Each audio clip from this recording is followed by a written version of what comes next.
رسول اللہ یا رسول اللہ یا رسول اللہ یا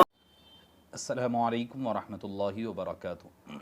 الحمدللہ رب العالمین والصلاة والسلام علی اشرف الانبیاء والمرسلین وعلی آلہ واصحابہ اجمعین وعلی من تبعہم باحسان اجمعین الی یوم الدین اما بعد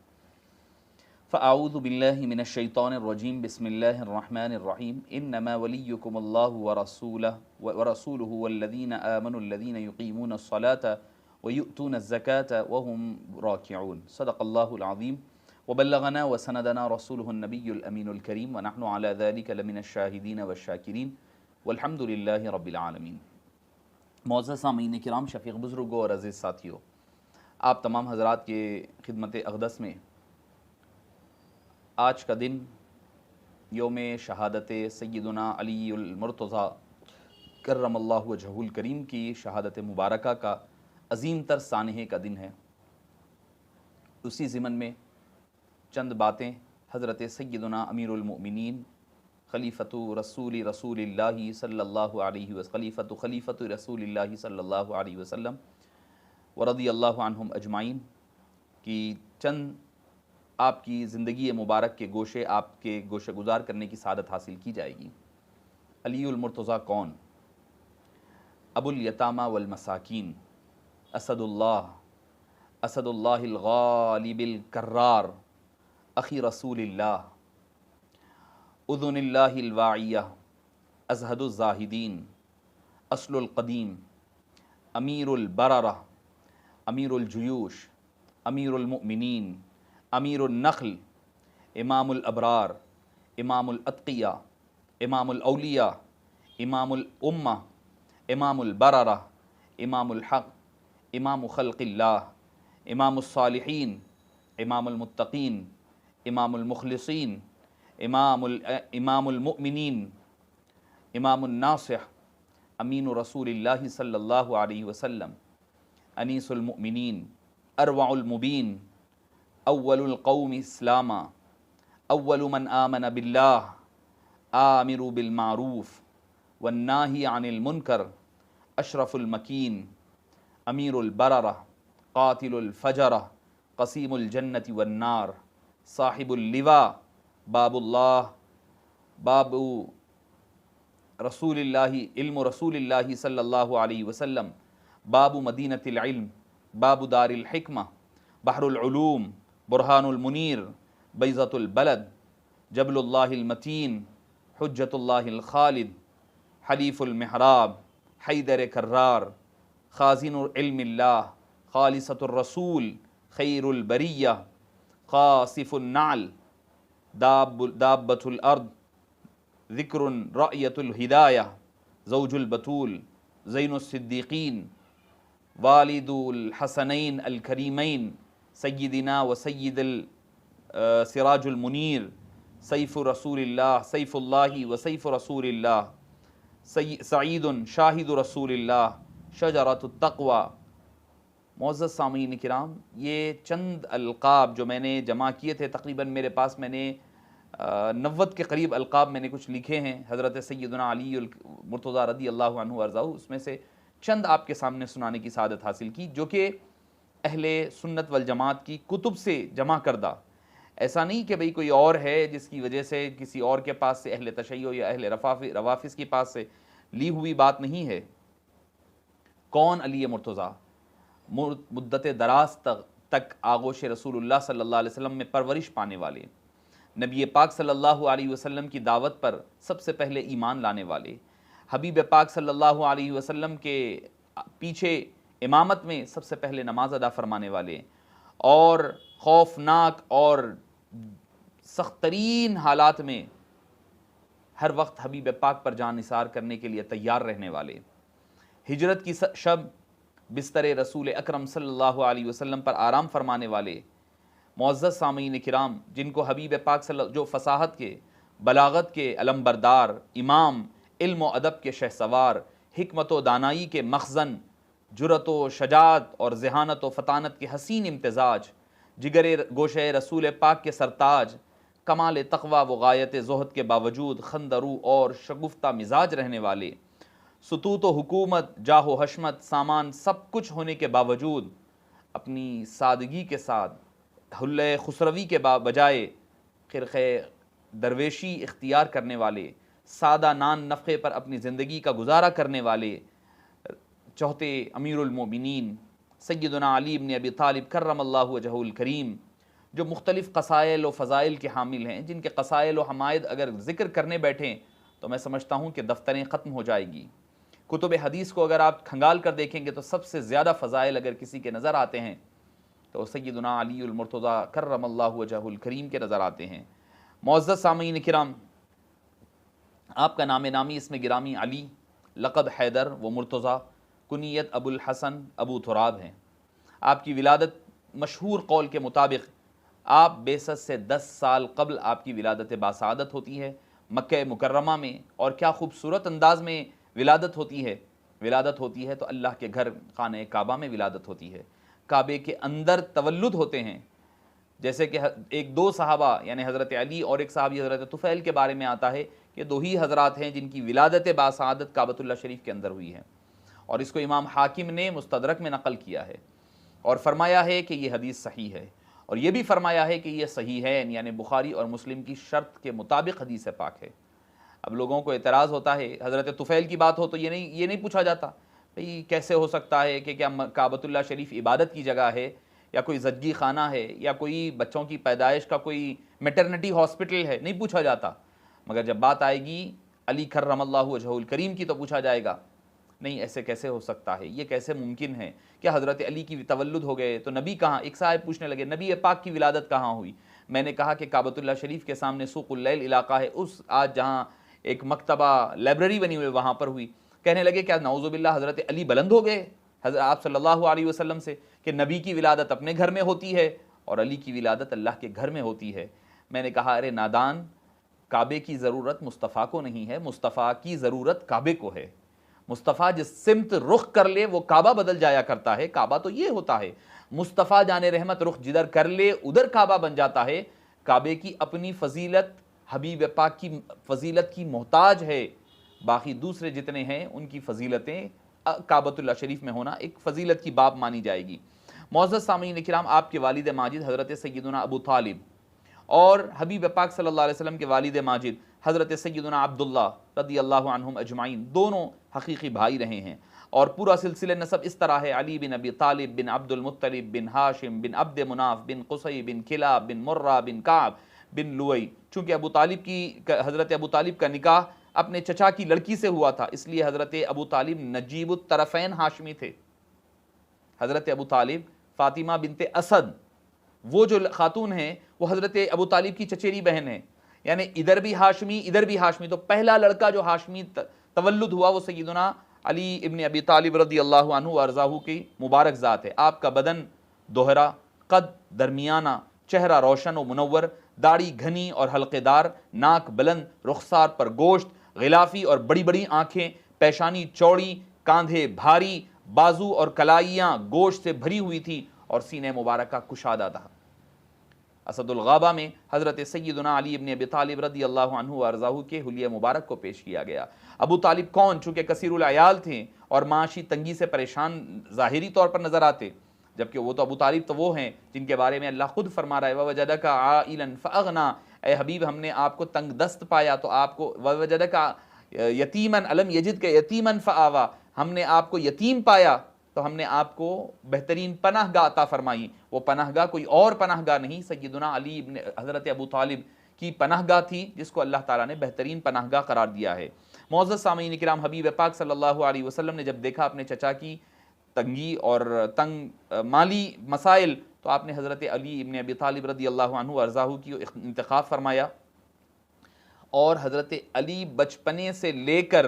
نکاح سے کچھ قبل تک حضرت بی فاطمہ کے حبیب پاک کے دولت قدے پر رہے ہیں۔ کم و بیش 20 سال سے زائد عرصہ حضرت مولا مشکل کشا رضی اللہ عنہ وارضاہ نے حبیب داور صلی اللہ علیہ وسلم کے دولت قدے پر آپ کے گھر میں اپنی زندگی کے ان ایام کو آپ نے گزارا ہے۔ قربان جائیے معزز سامعین کرام، حضرت علی سرور کائنات صلی اللہ علیہ وسلم کی میت صادقہ میں آپ کی بچپنے سے دن گزرنے لگے، دن رات گزر رہے ہیں، مشوروں کی مجلسوں میں، تعلیم و ارشاد کے مجموعوں میں، کفار و مشرکین کے مباحثوں میں، معبود حقیقی کی یادوں میں، تنہائیوں میں، مجلسوں میں، خلوتوں میں، جلوتوں میں علی مرتضیٰ حبیب پاک صلی اللہ علیہ وسلم کے ہم رفیق ہیں، ہم رکاب نظر آتے ہیں۔ غرض یہ کہ ہر قسم کی صحبتوں میں شرکت کی سعادت سے بہرور ہونے لگے۔ خود مولا مشکل کشا کا بیان ہے کہ میں محسن کائنات کے پیچھے ایسے چلتا تھا جیسے کہ اونٹ کا بچہ اونٹ کے پیچھے پیچھے چلا کرتا ہے۔ یہ ہے شان حضرت مولا مشکل کشا رضی اللہ عنہ و ارضاہ کی۔ معزز سامعین کرام، ہم اہل سنت والجماعت ہے۔ جب اہل بیت کا ذکر ہوگا تو ہم دل کھول کر کے ان کے ذکر بیان کریں گے۔ جب صحابہ کرام کی عظمتوں کی بات ہوگی تو وہ بھی اپنے وفور جذبات کے ساتھ اور اظہار محبت کے ساتھ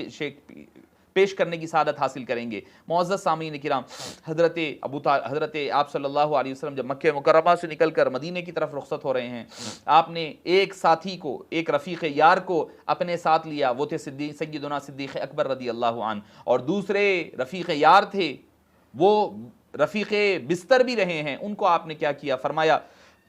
اے علی، یہ میری امانتیں ہیں، یہ تم ہی روانہ کرو گے۔ اس پر علماء کرام نے، متکلمین نے کلام کیا ہے کہ حبیب پاک صلی اللہ علیہ وسلم حضرت علی کو بھی ساتھ لے سکتے تھے، ابو بکر کو بستر پر سلا سکتے تھے، مگر فرمایا چونکہ امانتیں جو ہوتی ہیں جوڈیشری پوائنٹ آف ویو سے، عدلیہ پوائنٹ آف ویو سے، جو آپ کا ریپریزنٹیٹیو بنتا ہے وہ خونی رشتے والا بنتا ہے، اسی لیے حبیب پاک صلی اللہ علیہ وسلم نے حضرت علی کو عطا فرمایا۔ یعنی یہ کہ جب آپ کو امانتیں واپس کرنی ہے، یا تو خود محمد مصطفیٰ واپس کریں یا پھر علی مرتضیٰ رضی اللہ عنہ وکرم اللہ وجہہ الکریم روانہ واپس کریں۔ حبیب پاک نے اسی لیے، اور اہم اعلانات آپ دیکھ لیں، حضرت علی مرتضیٰ رضی اللہ عنہ ارضاہ سے کروائے گئے۔ حبیب داور صلی اللہ علیہ وسلم نے بستر مبارک پر سلا دیا۔ ایسی کٹھن رات، ایسا کٹھن وقت، یقیناً سیدنا صدیق اکبر رضی اللہ عنہ کا ایک طرف جو آپ کی کیا کہا جائے کہ آپ کے جو جانثاریاں ہیں، آپ کی جو ہجرت کی رات میں جو حبیب پاک سے محبت، الفت، تعلق اور جو جان کو فدا کرنے والی ہمیں جو روایات ملتی ہیں، اسی دوسری طرف حضرت مولا مشکل کشا رضی اللہ عنہ کی جانثاری بھی نظر آتی ہے۔ حضرت علی کی ہجرت کیسی ہے؟ رات بستر مبارک پر گزر رہی ہے، اطراف میں تلواروں کے سائے ہیں، تلواروں کی جھنکار ہے، ان جھنکاروں میں مولا مشکل کشا آرام فرما رہے ہیں۔ آپ اندازہ لگائیے کہ کیسی رات گزری ہوگی، کیسی نیند آئی ہوگی، مگر چونکہ مصطفیٰ جان رحمت صلی اللہ علیہ وسلم کا حکم ہے، حبیب پاک صلی اللہ علیہ وسلم نے فرما دیا ہے، اب علی کو وہ نیند آ رہی ہے، بے مست و بے خود ہو کر کے آپ آرام فرما رہے ہیں۔ اب آگے بڑھیے، حضرت علی مرتضیٰ جب امانتیں واپس لوٹا دی، اب واپس کیسے جاتے ہیں مدینہ پاک کو؟ معزز سامعین کرام، آپ سن کر دنگ رہ جائیں گے۔ کوئی سواری نہیں تھی حضرت مولا مشکل کشا کے پاس، آپ تنے تنہا پیدل جنگلی راستوں سے، پہاڑوں پر سے ہوتے ہوتے آپ نے اپنے سفر ہجرت کو مکمل فرمایا ہے۔ جب مدینہ پاک پہنچے، قباء کی سرزمین پر، حبیب داور صلی اللہ علیہ وسلم نے دیکھا کہ حضرت اپنے ایک بستر پر سلائے ہوئے ساتھی کو کہ ان کے پیر زخم آلود ہے، ان کے قدم چھنی ہے، ہر طرف زخم نظر آ رہا ہے، خون اور پیپ رس رہا ہے۔ حبیب داور صلی اللہ علیہ وسلم نے ان کے قدم کو لے لیا، لے کر کے اپنی گود میں رکھ لیا، رکھ کر کے اس کو صاف کرتے جاتے، اپنا لعاب دہن نکال کر کے لگاتے جاتے اور دعائیں دیتے جاتے۔ حضرت علی فرماتے ہیں جیسے ہی حبیب پاک نے لعاب دہن لگایا، اسی وقت میری جو پیر کا درد اور تکلیفیں تھی وہ کافور ہوتی گئی۔ معزز سامعین کرام، حبیب پاک سے حضرت مولا مشکل کشا کا تعلق، حضرت علی مرتضیٰ کی نسبت ایسی نسبت ہے جس کی مثال ہمیں نظر نہیں آتی، بے مثل و بے مثال۔ حبیب پاک نے غزوہ تبوک کے موقع پر کیا فرمایا؟ اے علی کرم اللہ وجہہ الکریم، جب ہجرت تبوک کے لیے جا رہے ہیں، لوگ تانا دینے لگے کہ اے علی، تمہیں تو حبیب پاک نے بچوں پر اور عورتوں پر تمہیں والی بنا دیا ہے۔ حضرت علی نے کہا یا رسول اللہ، مجھے لوگ تانا دے رہے ہیں، میں بھی آپ کے ساتھ چلوں گا۔ حبیب پاک نے فرمایا اے علی، کیا تم اس بات پر راضی نہیں ہو کہ تمہارا میرے نزدیک وہی مقام ہے جو موسیٰ علیہ السلام کے نزدیک، حضرت ہارون کا موسیٰ کے نزدیک تھا، سوائے یہ کہ مجھ پر نبوت ختم ہو گئی ہے۔ یعنی اگر نبوت باقی ہوتی تو علی مرتضیٰ بھی نبی ہوا کرتے۔ اکثر لوگ جب اعتراض ہوتا ہے، یہ حدیث سنائی جاتی ہے، لو کان بعدی نبی لکان عمر، میرے بعد اگر کوئی نبی ہوتے تو وہ عمر ہوتے۔ یقیناً یہ حدیث پاک سچ ہے، حق ہے۔ امام ابو داؤد نے، امام ترمذی نے، امام حاکم نے مستدرک میں نقل کیا ہے کہ میرے بعد اگر کوئی نبی ہوتے تو وہ عمر ہوتے۔ یقیناً حق ہے، کسی کو اعتراض نہیں ہوتا جب یہ ہم حدیث پاک، حالانکہ یہ تو بخاری اور مسلم کی متفق علیہ حدیث پاک ہے، جو امام بخاری نے آپ کے فضائل اور مناقب میں سب سے پہلی حدیث پاک لائی، الا ترضینا ان تکونا بمنزلتی ہارون ابی موسیٰ کہ بھئی تمہیں یہ کیا پسند نہیں ہے، کیا تم اس بات پر راضی نہیں ہو کہ تمہارا وہی مقام و مرتبہ ہے جو مقام و مرتبہ ہارون کا حضرت موسیٰ علیہ السلام کے نزدیک تھا۔ اتنی بڑی، اور ایسا نہیں ہے کہ یہ صرف بات حد تک غزوہ تبوک کی ہے، نہیں، غزوہ تبوک کی حد تک نہیں ہے، یعنی جو رشتے میں وہ بھائی کا رشتہ تھا حضرت ہارون اور موسیٰ کا، ادھر حبیب پاک کا حضرت علی مرتضیٰ کا بھائی بھائی کا رشتہ ہے، محبت کا رشتہ ہے، تعلق کا رشتہ ہے، الفت کا رشتہ ہے۔ پھر اس کے بعد جب بات آئی اپنی لخت جگر کو، بذات و رسول اللہ کو، جب ان کو جگر گوشہ رسول کو آپ کے نکاح میں دینے کی، تو آپ نے آپ کے نکاح میں ان کو عطا فرما دیا۔ معزز سامعین کرام، آپ کی مدنی زندگی کے تمام غزوات میں حبیب پاک صلی اللہ علیہ وسلم کے دستے بازو بنے رہے۔ غزوہ بدر اٹھا لیں، غزوہ بدر کے سب سے بڑے ہیرو اگر کوئی ہے تو علی مرتضیٰ رضی اللہ عنہ ہے۔ غزوہ احد اٹھا لے، خندق اٹھا لے، بنو قریظہ اٹھا لے، حنین اٹھا لے، آپ نے عزم و ہمت کی، جرأت و شجاعت اور بے باکی، وہ جواں مردی کے ایسے جوہر دکھلائے کہ اسد اللہ کا نام آپ کے نام کے ساتھ جڑ گیا۔ اس کے علاوہ جب بھی کوئی سرایہ ہوتے، حبیب پاک جب ان کو روانہ فرمائے تو آپ جاتے رہے، اور پھر صلح حدیبیہ کے معاہدے کو آپ ہی نے تحریر فرمایا۔ معرکہ خیبر کے موقع پر اللہ تعالیٰ نے آپ کے دست مبارک پر کامیابی عطا فرمائی۔ کیا کہ ایسے شخص کے ہاتھ میں اپنا جھنڈا دوں گا اسلام کا جس سے اللہ بھی راضی، اللہ کا رسول بھی راضی، وہ بھی اللہ اور اللہ کے رسول سے راضی۔ کوئی ہے دعویٰ کر سکتا ہے کہ اللہ کے حبیب صلی اللہ علیہ وسلم نے جن کو یہ مجدہ جافزاں سنایا ہو دنیا میں، وہ حضرت سیدنا علی مرتضیٰ رضی اللہ عنہ وارضاہ کی ذات مبارکہ ہے۔ اور جب پھر بات آئی فتح مکہ کی، فتح مکہ کے موقع پر آپ نے خاموشی رازداری میں رکھنے کی بات کی، تو ہوا یہ کہ ایک صحابی نے اپنی ایک خاتون کے جاسوس کے ذریعے سے جب اطلاع مکے میں اپنے خاندان والوں کو پہنچانے لگے، تو وہی علی مرتضیٰ رضی اللہ عنہ وارضاہ ہے، جا کر کے جواں مردی کے ساتھ ٹھہر گئے، اور جو جاسوسی کا جو ارادہ تھا، جو پلان تھا، اس کو پردہ فاش فرمایا۔ معزز سامعین کرام، حضرت سیدنا غزوہ تبوک کے موقع پر آپ نے جانشین بنا کر کے آپ کو روانہ فرمایا۔ پھر اس کے بعد جب حبیب داور صلی اللہ علیہ وسلم اس دار فانی سے رخصت ہو گئے تو تجہیز و تکفین، غسل و تکفین کی سعادت بھی آپ ہی کے حصے میں آئی۔ اس کے علاوہ خلفائے ثلاثہ کے دور مبارک میں، زمانوں میں آپ ان اکابر کے دست راست اور خاص مشیر رہا کرے۔ وفات نبی کے بعد بنو ہاشم کو اپنا خلافت کا حق سمجھنے لگے، بعض نے کہا حتیٰ کہ رؤسائے قریش نے بھی کہا، تو آپ نے فرمایا، حضرت علی نے دانائی اور دور اندیشی سے اس عظیم فتنے کا خاتمہ فرمایا کہ ابو بکر کے ہوتے ہوئے کوئی خلیفہ نہیں بن سکتا۔ عہد فاروقی میں ایران پر چڑھائی کی بات آئی تو آپ ہی نے حضرت عمر فاروق کو مدینہ نہ چھوڑنے کا مشورہ دیا۔ ایک مرتبہ کسی شخص نے پیشرو خلفاء کے زمانے میں ملنے والی کامیابیوں کے بارے میں کہا کہ بھئی ان کے دور میں تو اتنی کامیابیاں ملی، آپ کے دور میں کوئی کامیابی نظر نہیں آتی، اتنی بڑی کامیابیاں۔ تو آپ نے فرمایا ان کے دور میں ان کے ساتھی ہم تھے، ہمارے دور میں ہمارے ساتھی تم ہیں، اس وجہ سے کامیابیاں نہیں مل رہی ہیں۔ ایسی تدبر، ایسی تفکر والی بات جب حضرت سیدنا عثمان غنی رضی اللہ عنہ مظلوم مدینہ، شہید مدینہ کا جب کی شہادت ہوئی، اس کے بعد حضرت سیدنا علی مرتضیٰ رضی اللہ عنہ وارضاہ باصرار اپنی مرضی سے نہیں، باصرار آپ کو جب خلافت پیش کی گئی تو آپ نے خلافت کے اس تاج کو قبول فرمایا۔ پھر آپ اپنی جواں مردی کے ساتھ لڑتے رہے اور باغ دوڑ سنبھالتے رہے۔ کئی فتنے، کبھی صفین کا مسئلہ اٹھتا ہے، کبھی جنگ جمل ہوتی ہے، کبھی نہروان کا معاملہ ہوتا ہے، کبھی خانہ جنگیاں آتی ہے، کبھی قصاص حضرت عثمان غنی کی بات آتی، بہت مسائل و مصائب آپ کا زندگی بھر، یعنی آپ کی جو 4.5 سالہ دور مبارک رہا، یہ پورے انہی چیزوں سے بھرپور نظر آتا ہے۔ 24 سن ہجری 24 ذی الحجہ 35 سن ہجری کو آپ خلافت کی باغ دوڑ سنبھالتے ہیں، اور ہر وقت حضرت علی جس وقت آئے پر فتن دور ہے، ہر طرف افراتفری ہے، ایسے ماحول میں سنگین مسائل درپیش ہیں۔ ان پریشان حال ماحول کے باوجود بھی حضرت سیدنا علی مرتضیٰ رضی اللہ عنہ نے اصلاحات کا کام جاری کیا۔ آپ اپنے عاملوں کی نگرانی کیا کرتے، لوگوں کے ساتھ شفقت سے پیش آتے، بیت المال کے دروازے غریبوں کے لیے کھلا کرتے، ان میں جو رقم آتی آپ ضرورت مندوں میں تقسیم فرما دیتے۔ آپ خود بہت تجربے کار جنگ آزما تھے، جنگی معاملات کو اچھی طرح سمجھتے، مگر چونکہ خلیفہ بن چکے ہیں اب اس کے باوجود لوگوں سے مشورہ کرتے۔ ایک مرتبہ آپ کے بھائی حضرت عقیل آئیں،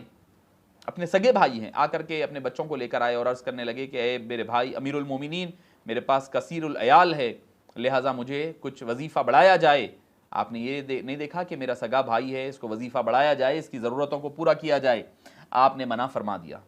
آپ نے فرمایا کہ نہیں، یہ میرا مال نہیں ہے، یہ میرا مال نہیں ہے، یہ مسلمانوں کا مال ہے، اب میں اس میں اپنی طرف سے کوئی تصرف نہیں کروں گا۔ معزز سامعین کرام، آپ کی سیاسی خدمات، آپ نے اندرونی شورشوں اور خانہ جنگی کے باوجود اتنی فرصت آپ کو نہ ملی کہ وہ فتوحات کا سلسلہ جاری رکھ سکے، اس کے باوجود آپ نے بحری راستے سے 38 سن ہجری میں بعض مسلمانوں کو بلاد ہند کی طرف روانہ فرمایا، اور اس کے علاوہ حضرت فاروق اعظم رضی اللہ عنہ کے نقوش قدم پر چلتے رہے۔ اعمال کے محاسبے کا جو امام حضرت فاروق اعظم کا نظام تھا اس کو بحال کیا، رات کو شہروں میں گشت کرنے کا معمول بنایا۔ آپ سے پہلے جنگل سے کسی قسم کا مالی فائدہ نہیں لیا جاتا تھا، آپ نے جنگلات کو بھی محاصل ملکی کے ضمن میں داخل فرمایا، یعنی جو جنگلات کو استعمال کرے گا اس کا محاصل بھی دینا پڑے گا۔ اس کے علاوہ آپ نے مسلمانوں کی اخلاقی نگرانی کی سخت ترین نگرانی کی، کیونکہ امیر الاولیاء ہے، سید الاولیاء ہے، سلطان الاولیاء ہے، تو ان کی دلوں کی دنیا کو بھی بدلنے پر آپ نے توجہ فرمائی۔ حضرت علی کی شان میں حبیب پاک نے خود فرمایا تھا، اے علی تم وہ ہے، تمہاری مثال عیسیٰ علیہ السلام کی ہے کہ تمہاری محبت میں ایک گروہ غلو کرتے ہوئے گمراہ ہوگا تو ایک گروہ تمہاری مخالفت میں اور دشمنی میں آگے جا کر کے چلا جائے گا۔ ہم دیکھتے ہیں کہ کچھ حضرات غلو میں آگے چلے گئے، کچھ حضرات آپ کی مخالفتوں میں۔ اب جب بھی کوئی بات آتی ہے حضرت مولا علی کی تو اعتراض شروع ہو جاتا ہے، یہ کہاں پر ہے، یہ کہیں صحیح ہے یا نہیں ہے، یہ رافضیوں کی روایتیں۔ بھائی جب حب علی کی بات ہو تو آپ کے فضائل دل کھول کر کے بیان کیے جائے جو قرآن و حدیث میں ہمارے پاس ملا کرتے ہیں۔ معزز سامعین کرام، حضرت علی مرتضیٰ کرم اللہ وجہہ الکریم کی شہادت خوارج کے ہاتھوں میں ہوئی۔ یہ وہی گروہ تھا جو حضرت سیدنا عثمان غنی رضی اللہ عنہ کے قاتلوں میں سے تھا۔ بعد میں اس میں اختلاف پیدا ہوا اور خوارج نے اپنی جماعت علیحدہ بنا دی، چنانچہ 17 رمضان المبارک یا 19 رمضان 40 سن ہجری جمعے کا دن ہے، فجر کا وقت ہے، خارجی عبد الرحمن بن ملجم مرادی اپنے 2 ساتھیوں کے ساتھ جامع مسجد کوفہ آتا ہے، اور تینوں مسجد کے ایک کونے میں چھپ گئے۔ جس وقت آپ نماز فجر کے لیے تشریف لائے اس وقت ان میں سے ایک نے آپ پر پہلا وار کیا، اس کے بعد عبد الرحمن بن ملجم نے دوسرا وار کیا، یہ دیکھ کر تیسرا بھاگ کھڑا ہوا، آخر میں صرف عبد الرحمن بن ملجم پکڑا گیا۔ حضرت علی نے اپنے بھانجے اور حضرت ام ہانی کے بیٹے حضرت جعدہ کو نماز پڑھانے کا حکم دیا۔ اس دوران سورج طلوع ہو چکا تھا، لوگ آپ کو زخمی حالت میں گھر لے گئے اور خارجی ابن ملجم کو آپ کی خدمت میں پیش کیا تو آپ نے اس بخت سے پوچھا، تجھے کس چیز نے مجھے مارنے پر آمدہ کیا؟ بدبخت نے جواب دیا کہ آپ کے سوال کو نظر انداز کرتے ہوئے کہا کہ میں نے اس تلوار کو 40 دن تک تیز کیا اور اللہ تعالیٰ سے دعا کی کہ اس سے وہ شخص مارا جائے جو خلق کے لیے شر کا باعث ہو۔ یعنی وہ سمجھتے تھے کہ حضرت علی رضی اللہ عنہ نعوذ باللہ اسلام سے خارج ہو گئے ہیں۔ آپ نے فرمایا میں دیکھ رہا ہوں تو اس تلوار سے مارا جائے گا۔ حضرت علی مرتضیٰ رضی اللہ عنہ ارضاہ کو آپ کی وفات سے قبل کچھ وقت ملا تو آپ نے اپنے بیٹوں کو وصیتیں فرمائی، اور جانکنی کے اس عالم میں بھی آپ نے جو باتیں ارشاد فرمائی وہ آب زر سے لکھنے کے برابر ہے۔ آپ نے فرمایا میں تم دونوں کو اللہ سے ڈرنے کی وصیت کرتا ہوں۔ قربان جائیے، کون کہتا ہے یہ؟ انتقال کا وقت ہے قریب، وہ فرما رہے ہیں کہ اللہ سے ڈرتے رہو، اور فرمایا کہ خواہ دنیا سے بغاوت ہی کیوں نہ کرنا پڑے، دنیا کے پیچھے ہرگز نہ جانا۔ جو چیز تمہیں نہ ملے اس پر رونا نہیں، ہمیشہ حق بات کہنا، یتیموں سے شفقت کرنا، پریشان حالوں کی مدد کرنا، آخرت کی تیاری میں مصروف رہنا، ہمیشہ ظالم کے دشمن اور دشمن کے حامی رہنا، ظالم کے دشمن رہنا اور مظلوم کے حامی رہنا، اور کتاب اللہ کے احکامات پر عمل کرتے رہنا، اللہ کے دین کے معاملے میں کسی ملامت کرنے والے کی ملامت سے نہیں گھبرانا۔ معزز سامعین کرام، اسی شدید حالت میں بعض روایت کے مطابق 20 رمضان المبارک اور بعض میں 21 رمضان المبارک کی شب کی 2/3 وقت گزر جانے کے بعد طبیعت میں تبدیلی پیدا ہوئی، اور اسی اثناء مبارکہ میں آپ نے کلمہ طیب اور کلمہ شہادت کا ورد کرتے ہوئے اپنے مالک حقیقی اور جان خالق حقیقی کے اپنی جان کو سپرد کر دیا، اور اللہ عز و جل کے دربار میں اور حبیب پاک کے دربار میں حاضر ہو گئے۔ معزز سامعین کرام، حضرت مولا مشکل کشا کی یہ مختصر سا خاکہ، میں سمجھتا ہوں کہ ایک سمندر اگر حضرت علی کی ذات ہیں اس میں کا ایک قطرہ بھی نہیں آپ کے سامنے پیش کرنے کی سعادت حاصل کی گئی۔ اللہ پاک سے دعا ہے کہ باری تعالی ہمیں مولا مشکل کشا کی سچی اور پکی عقیدت اور محبت نصیب فرما، اہل بیت اطہار کی محبت میں ہمیں جینے مرنے کی توفیق نصیب فرما، اور ہمیں اسی پر ہمارا خاتمہ فرما۔ صبح قیامت اسی پنجتن پاک کے صدقے و طفیل ہماری بخشش و مغفرت فرما۔ وصلی اللہ تعالی وسلم علی سیدنا محمد وعلی آلہ واصحابہ البررۃ اجمعین والحمد للہ رب العالمین۔